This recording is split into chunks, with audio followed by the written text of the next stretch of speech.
GameSpot Gameplay episode 62. I am your host, Kevin VanOrd, and this week is very special because we're unscripted. We've had a very, very busy week, and so I do not have any quizzes or games lined up. We're just going to sit down for maybe 30, 45 minutes and talk about stuff, and then we're going to say goodbye. So it's very non-traditional GameSpot gameplay this particular week. So I would like to introduce everybody at the table, and we're going to start across from me just to switch things up. Justin Haywald is back. Hey. Hi. How's it going? It's going pretty good. How's news this week? Oh, it's been very newsy. It is a breaking week. constantly. It is a breaking like newsy waves week. upon an ocean. Is that hey what you want us to call? Like, is that a new nickname for you? J-Hey. J-Hey? J-Hey with Justin. This news just in. J-Hey. Meanwhile, so many options. Cynthia Weirs is you're taking selfies? No, I'm taking while pictures of you guys. Oh, okay. God, selfies. It looked no. like you were like doing selfies while I was doing the intro. It's I'm like, doing selfies. I love the green. I love the green hair.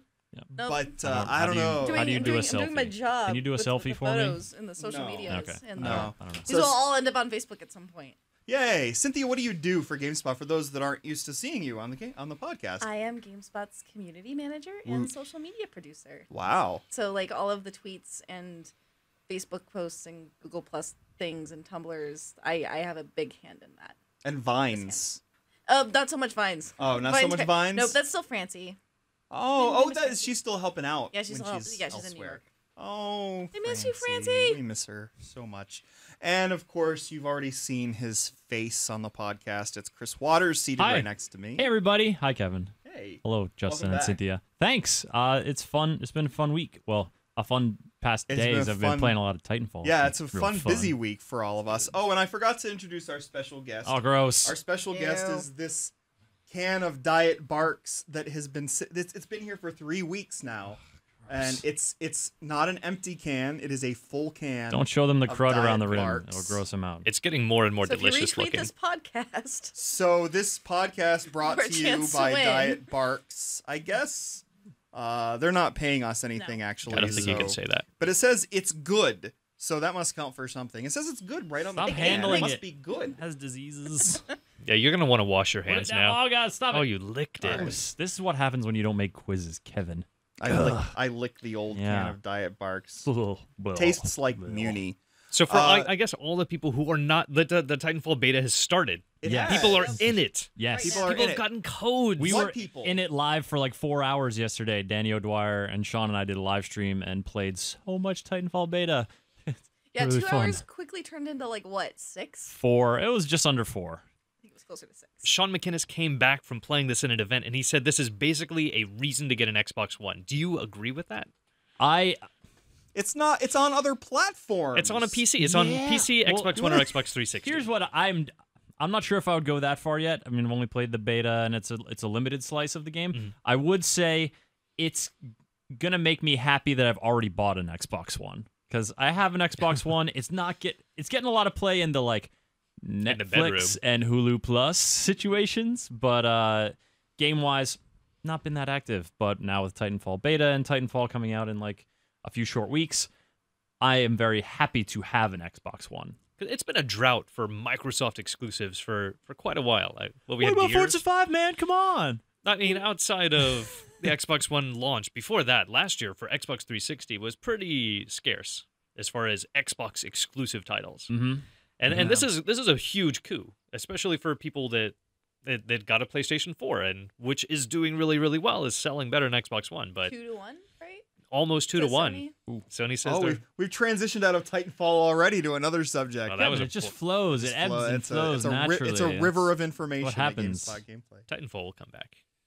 Yeah, so the open beta, it's happening, or it's not an open beta. It's closed It is beta. a closed beta. You can register for codes on Titanfall.com. You can get some in giveaways. We've been giving some away, and I think we have more to give away today. We're going to be giving away codes today at 6 p.m. on Twitter, and then tomorrow on Twitter, and then Sunday on Twitter, and then Monday on Twitter. All and at the then, same time?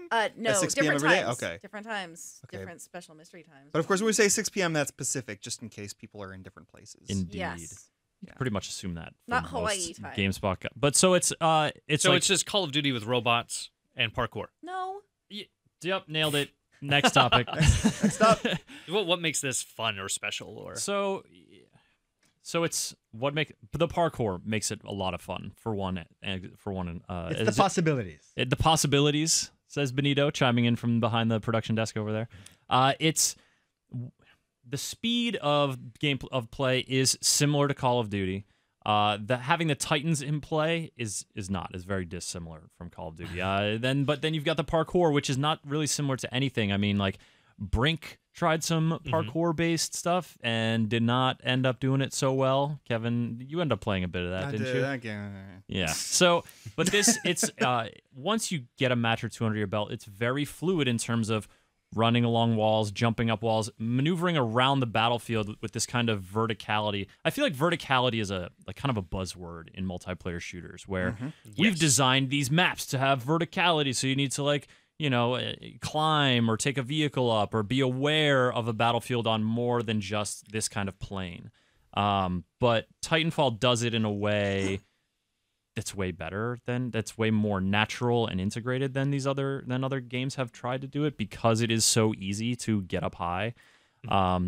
That doesn't mean it's always good to just get up high. Like, it's not like everyone races to the top and then it's all good. But that's the thing, right? It's like there's more other ways than the stairs to get upstairs. There are a lot more ways, although sometimes taking the stairs is good because people don't expect you to. I was kind of surprised that there wasn't a dominant way to play. There's not like there's a distinct advantage to being in a robot, or there's a distinct advantage to being on foot. Like, people have a depending on your play style, like one of those is what you might enjoy more than the others. But and one depending on where the match is and the ebb and flow of the match and what kind of objective you're trying to accomplish at one time. Like, I've definitely played matches where I have my Titan available, but I'm not calling it in just because I'm on a roll as a pilot and I'm enjoying that free-flowing, freewheeling stuff. And Danny O'Dwyer was echoing the same sentiment on our live stream yesterday. It is fun to play as both. You do feel powerful and effective as both, and I mean, there's a lot of talk about, a multiplayer game has to be balanced, right? You have to have these different elements all balanced in some way, and so far, so good for Titanfall with the balance thing. Here's something that came up that Kara was describing to me. Now, I haven't actually played Titanfall. I just got a beta key today, but I'll be on the PC biatches, so you can all do your Xbox One stuff. But seriously, like, she was describing the bit where, because when you lose and you have like a drop ship come to get you at the end, right? Yep. And at that point, you've lost. There is no rescuing at that point. And so what I said to her is, well, that makes it sound like suddenly every man for himself and herself at the very end of the match, because there's no winning for the team at this stage. I'm really curious. I think this is actually a really interesting dynamic, because when there's no longer a team benefit to working together, once you've lost, but you can still personally get some experience out of it if you get to the drop ship before it. I'm really curious about this idea, because I said to her, well, that means that there's no reason to play as a team anymore. And she's like, I don't know. I think you probably will want to play as a team and to get as many people back to the drop ship as you can. And I'd be like, forget that. I'm getting to the drop ship. F you all. Kind of and so I'm curious to see. Yeah, a little bit. Not a great team player there, VanOrd. Showing your cut and run colors. My point being, like, I'm curious to see when a game takes away the value of working together as a team. Yeah.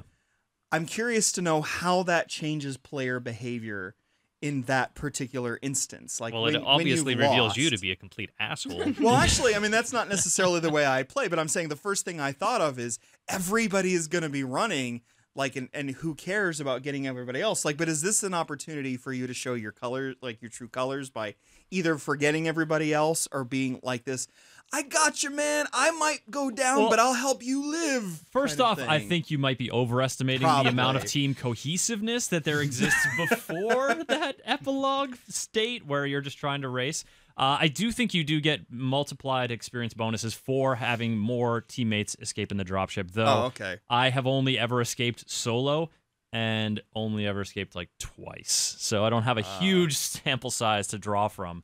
But the thing is, like, the game, you've lost, and it'll say defeated or it'll say victory, and so part of you would kind of imagine, like, all right, yeah, like, woo, we can just go shoot whoever, doesn't matter. Or like, all right, fine, I'm going to try to make this a dropship, but it doesn't matter.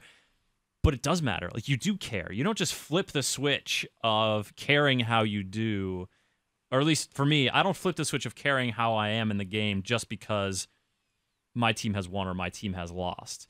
If anything, it like dedicates me more. Well, no, that might be overstating it. But the new objective is something to get excited about. And if you are with your team, you're gonna be able to not get picked off, or you're gonna be able to bring down that dropship with your barrage of Titan fire a little more. So it's interesting you had that reaction though, because I guess it does sort of in some way dissolve the bonds of teamwork. Do you like it though? Do you like the epilogue? I do like the epilogue. I feel like there are times when I just get shot pretty quick, and then I have to watch other people doing whatever, and then I don't care to watch. And there are other times where it isn't always the like exciting nail-biting escape that you imagine it to be. Right. But sometimes it is, and then that's really fun. But then if I'm on the winning team, I'm thinking about what is it like to be on the winning team when the losing team gets, the dropship comes, and because at that point, then you're shooting down people.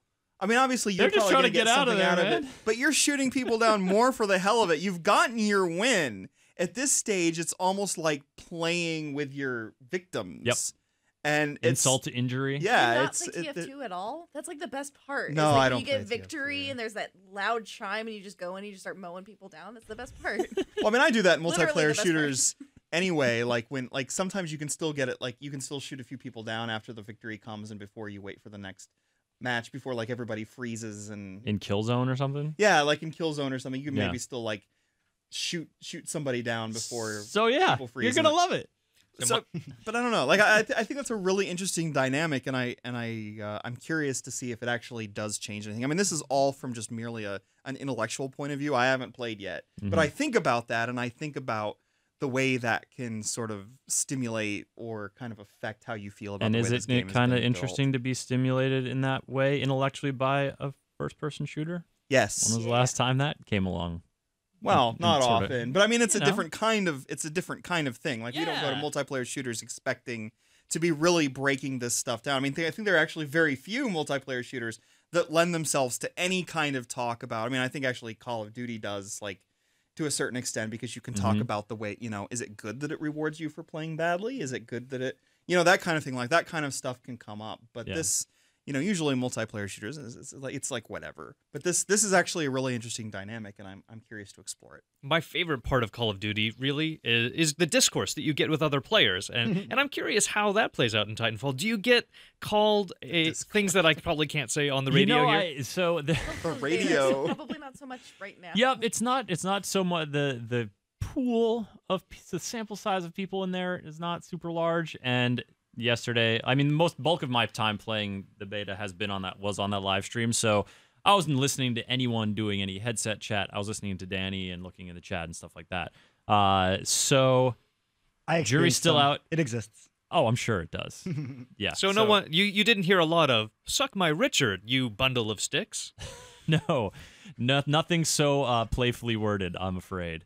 Well, because I mean, like right now, it's like other reviewers or other people in the industry. Like I mean, To a certain when we were- extent, but there's also they've now sent out like random to people. Like yesterday, it was you could only do it if EA sent you a code early. Right. Which like we saw people from other, sites. Yeah, we and saw you- some IGN players. Right. I think we saw maybe some Polygon players. Right. I know that Walter was super excited to gun down people from that particular Game Over site. Greggy. Yeah, he was in one of the matches we played. It was fun. That's Walter one of the yanked him out of a mech. He was He was delighted. like, I'm going to beat the shit out of these people. As an aside, like actually sometimes when you review a multiplayer game in advance of everybody else having it and you're Yeah. playing against other journalists, that's one of my favorite things, especially when Jim Sterling shows up in a multiplayer match, which he always does for Killzone, because he always reviews Killzone and I always review Killzone, so we always end up like shooting each other down, which is kind of fun. Oh yeah, But anyway, I didn't mean to derail. killing I- Adam I- Sessler with an EOD bot in Battlefield 4 during the review event was really enjoyable. Yeah. Well, EA has gotten so much shit for their online server system. Battlefield 4 was a mess for months. SimCity launched Still to is a mess. a complete failure of horribleness. Yeah, dude. How is this stacking up? Does it seem like this is going to be okay? I don't know, Justin. Smaller so servers. afraid to Small say. server. Yeah, you got max 12 players in a match. They've got the beta ahead of time, but Battlefield had a beta ahead of time. I mean, Did that do well? I can't remember now. Like looking back, was the Battlefield 4 beta good? Like, was there any inkling of the horrendous problems, the Zero. clusterfuck that was going to happen? There was, Zero. there Because, was no reports. Like a big deal, that I can a big part of remember. that Battlefield 4 beta was that, like, I noticed that the graphics improved exponentially when the release came out. So there was a lot of stuff that wasn't in the beta. Yeah, I'm so- assuming the same way with Titanfall. There Well, was a lot yeah. of fall through world stuff that I can remember seeing, like videos of, like, oh, look at me, I'm underneath mounds and I'm gonna shoot up at people. Like, So there's still the potential for horrible failure. There is, Always and the that's, potential Always. for and that. that's a tough question. I was just talking with Giancarlo about today. Like if they are going to have, a review event that's going to be ahead of time. This is a question we always encounter, Kevin. Is It's a like struggle every time. we get, if our only opportunity to play the game ahead of time is at a review event, but that's also in very controlled circumstances, that a review that comes out of that circumstance certainly has value about the content of the game, but then once it's released to retail servers, how does the value proposition change and how does the review change if they run into problems? And so that's something we're definitely going to be taking a real hard look at for Titanfall in the release, is how we handle that and how we keep you guys updated on it. And review events, you also get the huge money hat, as everybody knows. I mean, every day you drive in that Lamborghini of yours, and That sweet EA money. everything's better when you're wearing a money hat. I mean, it just sits on your head. It's light yet comforting, and it just makes you feel really secure and a little bit dashing. I like when Sony and Microsoft have contributed to my money suit. I'm not wearing it today, but it's $100 bills. Yeah. all I've he ever doesn't managed have is a any money jockstrap. Wow. It doesn't Well, really- you took it there. I'm wearing it right Oh, now. I for what it's mean, worth. that's Valentine's because Day. of your rider. Whenever you agree to these contracts to review games, is must include money jock. You need to stop with this subject because people are actually going to take it seriously. I can see it now. These are like, jokes. Kotaku puts up something like GameSpot admits to money hats. GameSpot wearing multiple clothing items made of money. Cynthia, what money garb do you get? Community doesn't get money garb. Come Like, on, no, say it. Say It's an a item money of clothing. tiara. It's no, there's because we have to listen to people complain to us. We listen to people talk about how you guys are all wearing money hats and money. Oh yeah, they never say that right to us. But that was the thing that people said about Battlefield 4 is like, oh, you guys got paid off by EA, and that's why you gave it such good reviews, even though it was such a shit experience when it came out. But it was because we reviewed it under wonderful circumstances that did not happen to play out in real Well, life. it was Yeah. that, and then also after reviewing, like when I reviewed it for the platforms we didn't get to play ahead of time, and I also as I played it on the platforms, like I did not experience nearly as many issues as the vocal minority. Majority minority. I don't know. There were clearly issues, and they persisted for a while. But in terms of my own player experience, those issues were not nearly as frequent as you would hear about if you read the comments of a Battlefield 4 story. So that puts us in a tough position, right? I mean, for every person that comments, "Oh, I had 5 server crashes last night," how many people are having a perfect night of playing Battlefield 4? Those people aren't commenting in equal measure, and so it's kind of tough to get a beat on those things sometimes. Yeah. And so I think that the news team certainly covered a lot of the Battlefield 4 fiasco, and from a review standpoint we didn't really delve too much into it here. And I think going forward with Titanfall, we're definitely taking taking that to heart and trying to talk amongst ourselves about ways to handle it that is more that is more reactive to that situation. Well, we always want to try to find this place where, I mean, obviously you want to get it right the first time, right? But on the other hand, we also want to have something up for people when they come. And the truth is, like, until everybody has that game and the servers are switched on for every single person, you just never know. It's going to be a little bit of a crapshoot. But on the other hand, a review can at least handle the content of that game and so on and so forth. So it's always, how do we do this so that we don't turn it into, because as much as we love Polygon, on the other hand, we don't want to run into situations where it's like we're changing the score every day, because that's also not actually doing people any good either. So You could just have a Twitter score. So the review is just your Twitter feed, and it's constantly updated. You can only do it in 140 increments, and the score might change day to day based on your Twitter updates. Based really on just how wanna many get rid of tweets we do a scores. day. Yeah. score. It would be great to get rid of scores, but I honestly hate I them. love scores. No. I think Love them. I God. think scores are interesting, and from one perspective, I'd love to get rid of them because I want people to read the thing I wrote Right. and like hear and see the content and get the value from that. But there are problems associated with that. Number one is without a score, I don't think people would be reading it as much. And number two is I think we have helped create the monster that scores have I just go to begin Metacritic, with. I go to Rotten Tomatoes, and I like to see, like, what did everyone say, and I'll read the little blurb, and I'll see their score. And if their blurb convinces me to read it, then maybe I'll go to the whole review. What was really interesting, because sometimes even then, the score can be a hindrance in another way. So this moves us on actually to Final Fantasy, because Final Fantasy got a very, very mixed reaction from the critical mass in general. I think Metacritic was at 68 yesterday or something when I looked at it. So but there have been, higher scores than mine and lower scores than mine. And Your so score on. being a 5, yeah. I gave it a 5 out of 10, and Which in the video game rating scale is basically 0.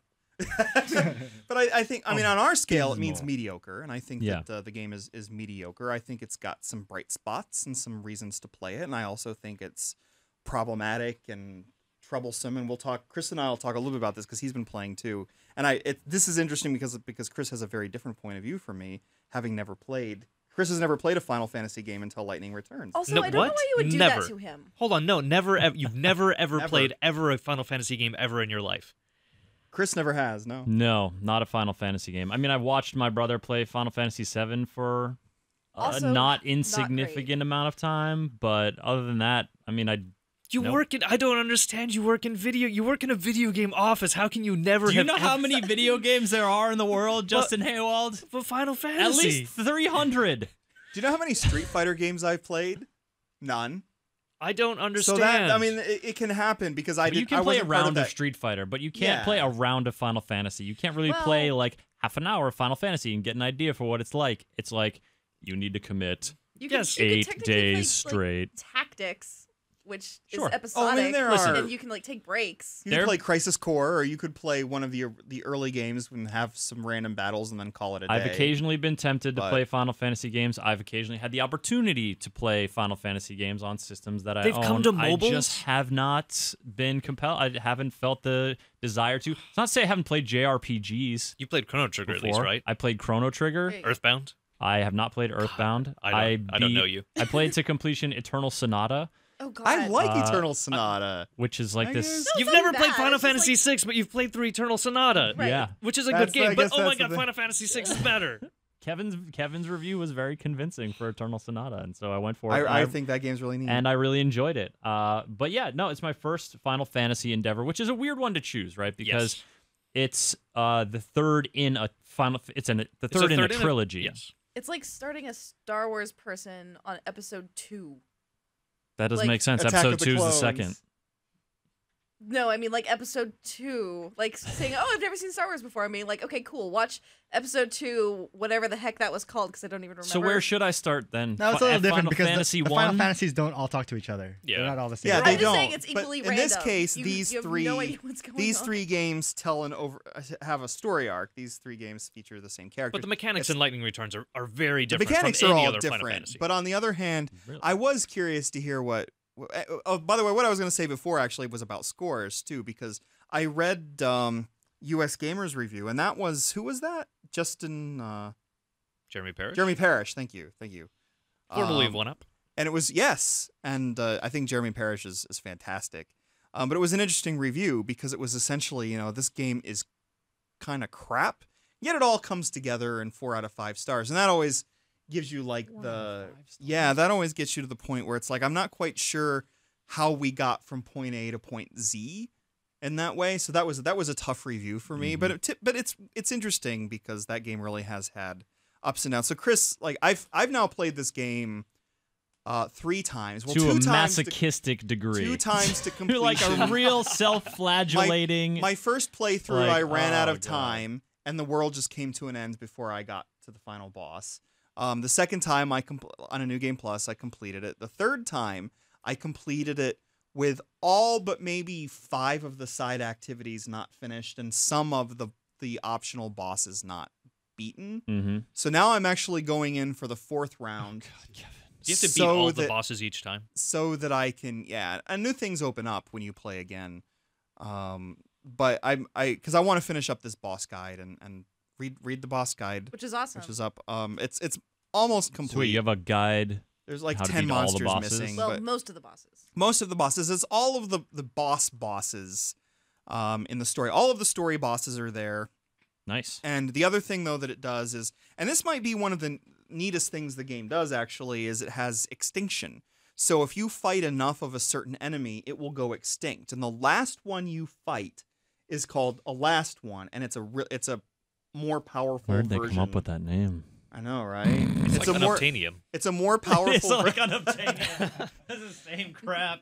It's a more powerful version of that same monster. And once you defeat it, then you will no longer have encounters with any monsters. Do you have a taxidermied version of that last one appear in your like weird up in the arc? Space arc? In the space arc. No. But there is somehow a tree growing in that goddamn arc. Yeah, man. How does that work? Yggdrasil lives in space. Duh. In an arc.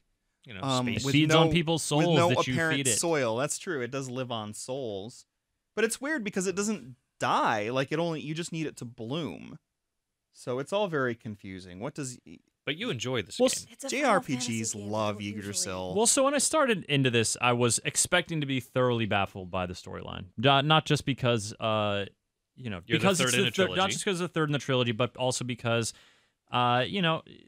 if I did not going in have like the greatest impression of Final Fantasy storytelling in the Apparently, since series you've as a whole. never played one. Exactly, and it's just from a place of pretty total ignorance. But I found that like through a lot of exposition, which got to be a lot of exposition, I felt like pretty grounded and was able to understand like where I'm at, who I am, what I'm trying to do here.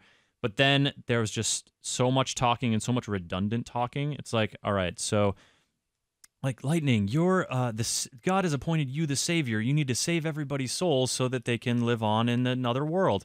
And then Lightning, her reply is, so you're saying that I'm the savior chosen by God and I need to get people's souls so they can live on in another world? And it's like, it's one of these And Hope conversations said, you're like, am I yes, learning a foreign language? God has appointed you the savior. This is the kind of repetition that you see in learning, like in language learning courses, where you repeat the same concepts in different sentence structures using the same vocabulary words over and over again so that it's drilled in your head. Your English has gotten really good since the last time we talked.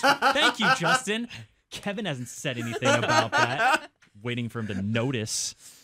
But like, so I don't feel disoriented. At the same time, I don't understand why this is the third in a trilogy, because it seems like, correct me if I'm wrong, all that other stuff happened 500 years ago, and this world now is like only very loosely tied to the actions of this. And so like anytime you meet somebody who you knew before, it's like it feels almost like fan service, which is to say they're bringing them back for the sake of you getting to see them again, not because the plot that's demands them, right. or there's a story that is unfinished from before, or anything like that. So normally a trilogy, I expect there to be a lot more story momentum coming in, but it doesn't feel like there is a whole lot of that in Lightning No, Returns. they're all pretty. It's interesting because, of course, the same story threads go through. Lightning, she was up in Valhalla, and she's been up there, doing her thing, and now God sent her back to be the savior, so on and so forth. But Final Fantasy XIII could have just ended, and that could have been it. That could have just been the end of things. It didn't need 13.2. But then we got 13.2 regardless. Because that's a good number. 13.2 ends more or less on a little bit of a climb, whatever. Cliffhanger. Yeah, cliffhanger. Oh, thank you. Oh my God, my brain doesn't function. It only took 2 times. I know, right? I didn't catch So it the first time. it is a cliff. It ended on a cliffhanger of sorts. But then 3 doesn't really follow through directly from that. It ultimately gets sort of resolved in the way they handle Sarah. But Sarah, who was one of the 2 main characters, along with Noel, in the second game, is almost never depicted in the game, and yet they talk about her all the time. And that's all Lightning is. Like her only character trait is that she misses Sarah. She also has sexy costumes. She does have sexy. Oh man, Made of miracles. they are so costumey. Playing dress up is But like how would alternately you take any of that off? alternately make Just yeah. saying, How do you like put it from, on? Magic? From like Clearly magic. right, You which would- I guess exists in this world. You would magic it on and off. and switch between it in the it's fine. flash Like, of battle. I'm fine with some video game logic. Sure. Like Yeah. it's just really weird though that like Lightning will talk about how she doesn't want to draw attention to herself or something, but you're wearing that, and Chris will stick you in a pirate hat or like a feathered hat. It's a tricorn hat, Kevin. Okay, and it's green and it matches the straps around her thighs. And I'll put her in a goatee or a cat tail or something, and it's like, this is gonna attract some attention, girl. Especially, like, I could plunge my entire head down your cleavage. Like, this is the kind of thing even people in this world would notice, girl. But the battle stuff stood out to me. You'd mentioned, like, you would be stuck in battles for sometimes, like, half an hour or an hour, and you could potentially lose and then have to start all of that or like over know again. 15 minutes in that you're going to lose, but the battle's not actually going to end for 25 Did you minutes. had that as well? I know I watched him do that. I'm not that far in the game where I have that kind of battle. Luckily, the timer stops when you enter battle, except in one instance. That instance being an extra dungeon that you unlock. If you've completed 100+ side quests by the final day, you add a 13th day, and then you can get to this dungeon that has all of the last ones as separate bosses. So you can actually defeat the last ones without actually making the species go extinct. But anyway, that's the only place where the clock doesn't stop during battle. But the thing is, if you lose battle, whether you escape out of it or whether you lose and it forces you to escape out of it, you lose an hour of time as the time ticks forward. And that can be really frustrating, in part because the game doesn't do a really good job of preparing you necessarily with what's coming. It's really weird because sometimes things open up when you complete story quests. Things then open up, like side quests. People have more things for you to do. And so I got in a habit of, it's only 4 large areas. The game's not a big expansive world or anything. It's just 4 pretty large regions to explore. But you end up going back over and over again, seeing if something new is there. And then you do, and maybe there's something there, and that means that you can get something out of it. But if you go back and something's not there, you've wasted that time. Yeah. And so I think when you have a time limit like that, you have to integrate it somehow into the rest of the game. But all it does is, like, the rest of the game just is what it is. And then they just stick this thing on top of it. And I guess that's what bothers me so much about it. The structure of the quest struct doesn't seem to jibe quite well with the timing thing. Well, but that's the whole game. Nothing jibes with anything else. Did you end up enjoying combat, like on a pure challenge of combat? Yeah. Because I'm kind of liking that. I think that I'm like getting into that where it matters what my different loadouts basically are, the schemata, and like how I'm trying to stagger enemies, and I'm starting to get really into that, and so I'm enjoying that. And it's the best part of the game is the schemata and the tactical implications of schemata. But so I guess my question is, I don't know if you want to talk a little bit more about Lightning Returns, but for you guys who have played Final Fantasy games, yes, obviously your indignation at me not having played one. I have the collector's edition for Final Fantasy Lightning Returns waiting for me at home. Are you excited about it? Yes. All right. So what draws you to Final Fantasy? What have you enjoyed in the past, and what keeps you coming back to the series? Story. Story. Story? I mean, part of the story, the world. Music is excellent. Yeah.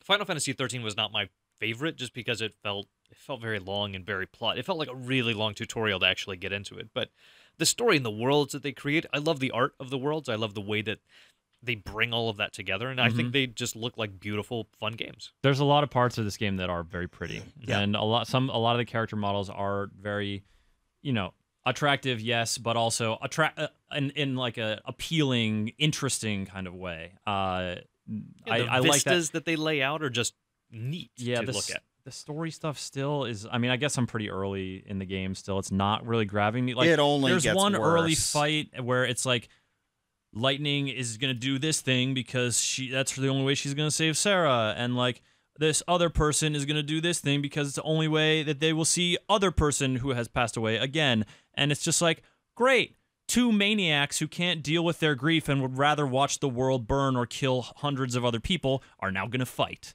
Well, it's like Final Fantasy XII, which also it didn't have a straight storyline like some of the earlier Final Fantasies. It had lots of diverging plots and mysteries, and like that was less interesting to me than just kind of the straight up. I'm playing a lot of Bravely Default now, which feels like an old school Final Fantasy game. It feels like I'm playing Final Fantasy VI again. It's more of that traditional adventure art, right? Which I'm down with games experimenting outside of that, but I don't know. Bravely Default, you're enjoying this story. Yeah, there's there? a reason that their movies have kind of 3 acts, that TV shows kind of play out in 3 acts, because that works, because it's It appealing. reminds me of the Red Letter Media reviews, like the Plinkett reviews of Star Wars, when they talk specifically about having a character.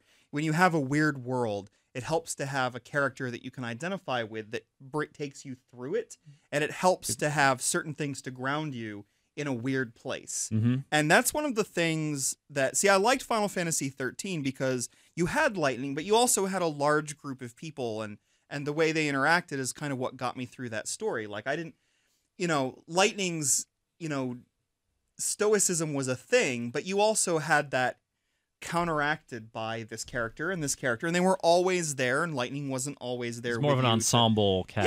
Yeah, and that's typical Final Fantasy. So when you get to something like 13, on one hand, it's good. I'm glad they wanted a character to bring you through, but I think in this world, it would have been really helpful to have a more interesting character to take me through, because there's nothing that makes lightning except wanting Sarah. There is nothing else to her. She has no more to offer. And I think I would have really loved to have had a really proper villain to hold on to, because there is no true villain. There is and there isn't in Lightning Returns. There's sort of just the looming threat of extinction of the world ending. And eventually there's a villain that comes out of that, but it's only, in the last couple days that it even really starts to become clear. And even then, it's more of just, but you don't have that villain to hold on to. And that's why, story-wise, I actually liked 13-2 the most in the trilogy, simply because there was a villain that I could hold on to a little bit, and it was a Sephiroth kind of villain.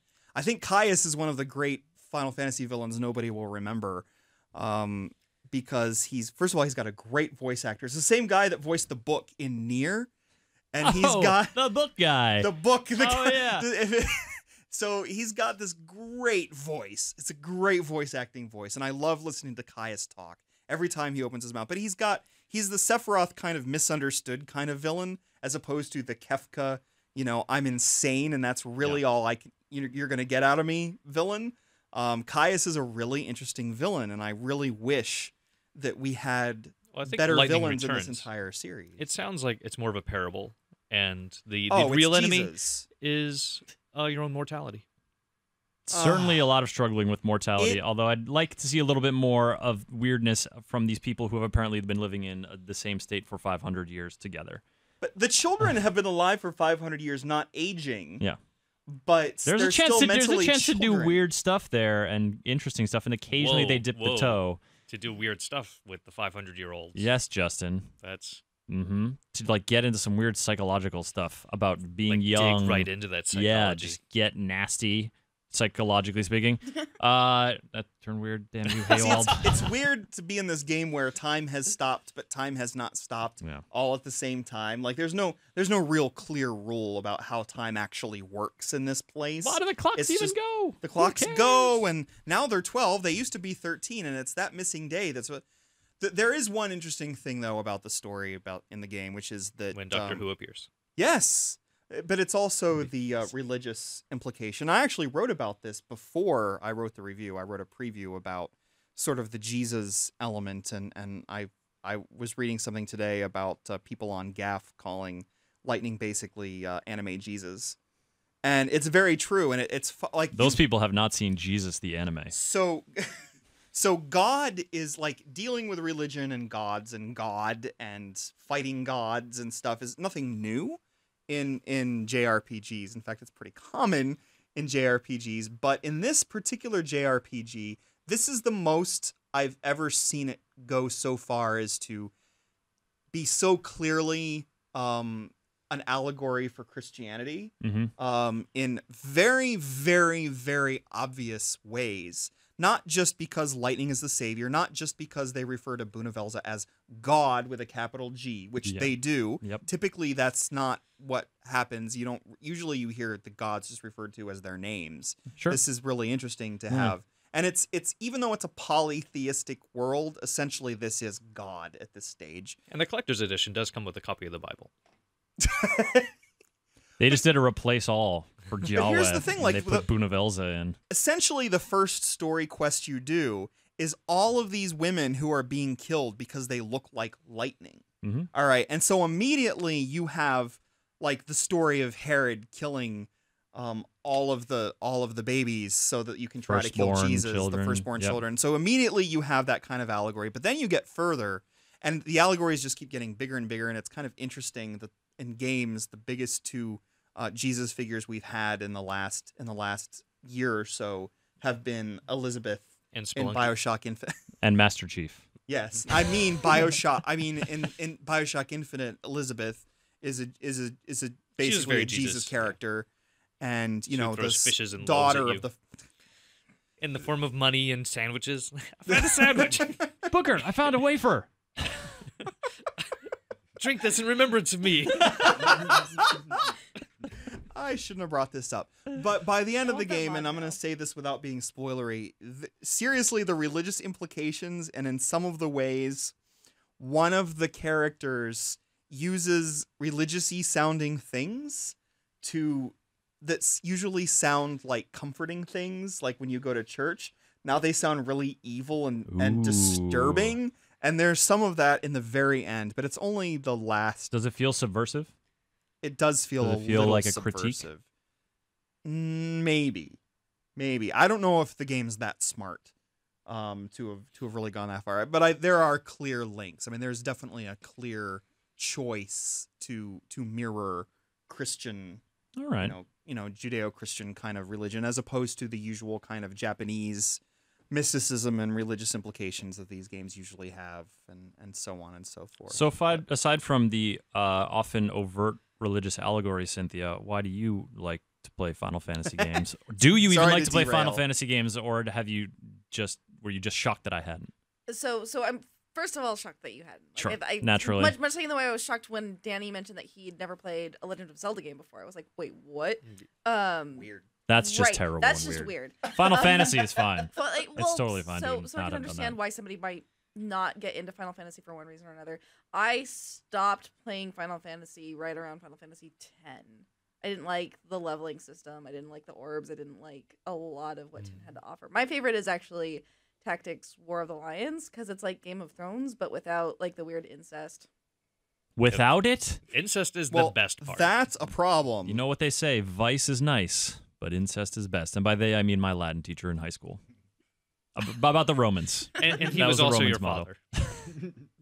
Just to bring that full circle. Yeah, my father's a priest, so we can get into some serious religious Wait, allegory. really? He's a minister, yeah. I had in no the idea. Protestant That's church, fun. yeah. Well, what He wasn't when I was growing what up. denomination? He's a congregational Oh, minister. fun. How In does the he feel about UCC. Final Fantasy? I'm pretty sure he has not played a Final Fantasy game and doesn't know much about it. Although he did watch my brother play Final Fantasy VII. That was Well, it kind of sounds like the Lightning other round. Returns could be a family thing you guys play together. Has your family, or do you have any family members that play games? My Like mom Final tried to Fantasy? play World of Warcraft when I told her about it many years ago. Kevin? What? Wait, how did that work out? Parental units Badly. with Badly? Oh, my gaming. mom and I Henrietta have Haywall played, didn't get into it? My mom and I have played Chronicles of Narnia games together when I've gone home, and she's watched me. She watched me play Red Dead. She watched me play some other stuff, and she really likes watching me play games. And she likes watching me like on the site and reading my stuff, even though she doesn't really understand a lot of it. That's a And- great mom. But she does play Yeovil and some other don't know what that is. Blankville Yeah, games my mom on is all into Facebook. the. Oh, I'm in Farmville. But she and- doesn't spend any money. She actually just goes in and she knows that there are more substantial. Is interesting Yeovil things. like a yogurt themed? I think it's just another farming. Oh. Like, yo, cows. And yo, Royal pigs. Royal Story I think it's called Royal Story is another thing that she plays because I'll get things on my Facebook every so often when she forgets to turn off notifications or something, and it'll like say I need a princess or something, blah blah blah. And it's a click. Those money Quick. transactions Yeah. did ruin my family. Like, that was what brought my mom and my dad into bankruptcy. And Tough. Really? Dark humor No, from not Justin really. Ewald. Oh, I love your evil No. laugh. He supports his entire family on his job here at GameSpot. Seriously, Justin, If you I are, didn't have this job, they would all be homeless on the street. He has You- to go home and make sure they don't have an internet connection every Thursday. you are the darkest individual that ever surprised me coming to GameSpot. You're pretty dark sometimes. I am from the darkest timeline. I'm going to bring this to a close because we all have stuff to do, and although we could talk about stuff, let's go We around don't the have a job. Well, we're certainly we going to do be have talking more Titanfall in the We coming will. months, and we'll probably be talking more Final Fantasy XIII Lightning Returns Yeah. 2 XL Edition. I was thinking actually of doing maybe a spoiler cast for Final Fantasy once you get far enough. Maybe get Phil Kohler in here and somebody else that liked the game to come in, because I don't want it to be just we all hate Final Fantasy Lighters, and I That'd don't be actually good to have hate some it. balance. Yeah. You know, I just think it's mediocre. I think it's a game at the end of the year I will have forgotten, except for the fact that I played it. I will have played it 4 times by You by that never time. forget. just man, But, that is just brutal. And I didn't. It's not like I hated it or anything. At this stage, I can just whiz through it and not think about it as I go. So there's a plus. Sounds great. Yeah. But now that it's a new game plus, it'll be a new game plus 3. So Lightning beats me, but I love her. She's really not that bad. so I'll at least be super overpowered. I by fell down this the stage. stairs. Look, I don't like the characters, but at least I know what they're gonna say, so I just breeze through it. It's fine. I skip the cut. Like when you skip the cutscenes, you actually realize how little content is in there and how much of it is just repeating, going out Oh. and fighting the same monsters over and over and over again for Chocolina. All you find Chocolina. Oh my goodness. Every time That- she opens her mouth, don't you want to just murder her? No, I am just I like, do. all right. Maybe that's just me. Someone was like, look, I think chocobos are super fucking sexy.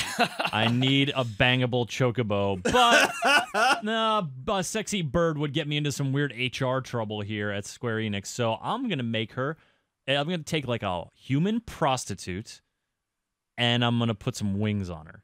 Yeah, You know now what we're makes in it even business. better? She's a quest giver. Let's put her all over the place. When you discover her backstory, it gets, if you want to think about things in those terms, when you actually discover her backstory, I haven't Yeah, actually her looked around her backstory. backstory. Her Even front story is very creepier. distracting, Yes. so I haven't checked I out the look forward to backstory yet. exploring that backstory Oh, in God. depth. Oh Or- my god. Happy Valentine's. Happy Valentine's Happy Day. Valentine's In Day. related news, In related news, I'm going to bring things to a close.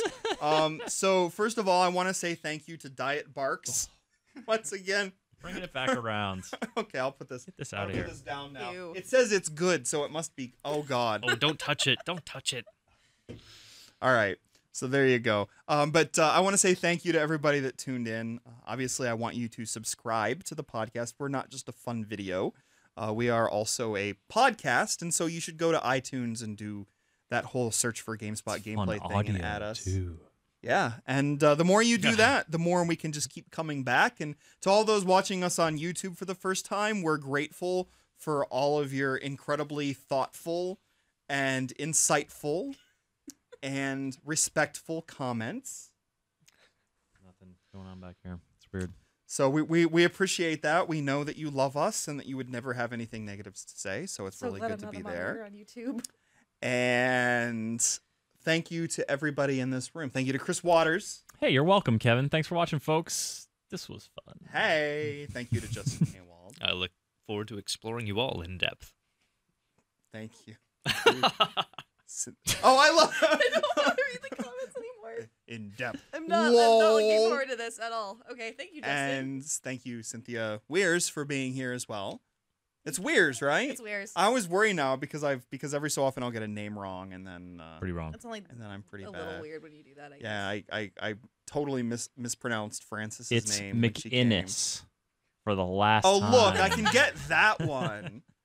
But for some reason, McSh never comes out right. Yep. I can never get it quite done. But thank you to everybody for joining us. You should follow us on Twitter, Fiddlecub, CT Waters, La Digital Dame. La Digital Dame, and Justin Haywald.